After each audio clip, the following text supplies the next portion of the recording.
بسم اللہ والسلام علی رسول اللہ۔ ایک سوال ہمارے دارالفتہ میں بہت زیادہ آ رہا ہے کہ لوگ بیٹیوں کو بہنوں کو وراثت میں حصہ نہیں دیتے، تو اس حوالے سے شریعت کیا کہتی ہے؟ تو یاد رکھیں، وراثت میں حصہ نہ دینا بیٹیوں کو بہنوں کو یہ ناجائز ہے، حرام ہے، بہت بڑا ظلم ہے جو ہمارے معاشرے میں ہوتا ہے۔ اور وراثت میں بیٹیوں بہنوں کو حصہ اللہ رب العزت نے عطا کیا۔ قرآن مجید کا اگر آپ مطالعہ کریں تو اس میں وراثت کے مکمل طور پر مسائل بیان کیے گئے، اس میں بیٹی کا بھی حصہ ہے، بہن کا بھی حصہ ہے، ماں کا بھی حصہ ہے، ان سب کے حصے بیان کیے گئے ہیں اور نبی کریم علیہ الصلوۃ والسلام نے بیان کیا ہے۔ تو بہرحال وراثت میں جو حصہ ہے بہنوں کو بیٹیوں کو یہ اللہ رسول نے عطا کیا۔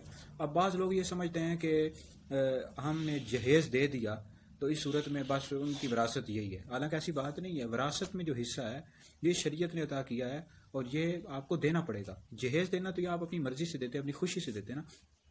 ابن ماجہ شریف کی ایک حدیث مبارکہ کا مفہوم ہے کہ نبی پاک علیہ الصلوۃ والسلام نے ارشاد فرمایا کہ جو اپنے وارث کی میراث کو قطع کرے، یعنی اس کو حصہ نہ دے وراثت میں سے، تو اللہ رب العزت ایسے بندے کا جنت سے ہی راستہ قطع کر دے گا، یعنی ایسا بندہ جنت میں نہیں داخل ہوگا۔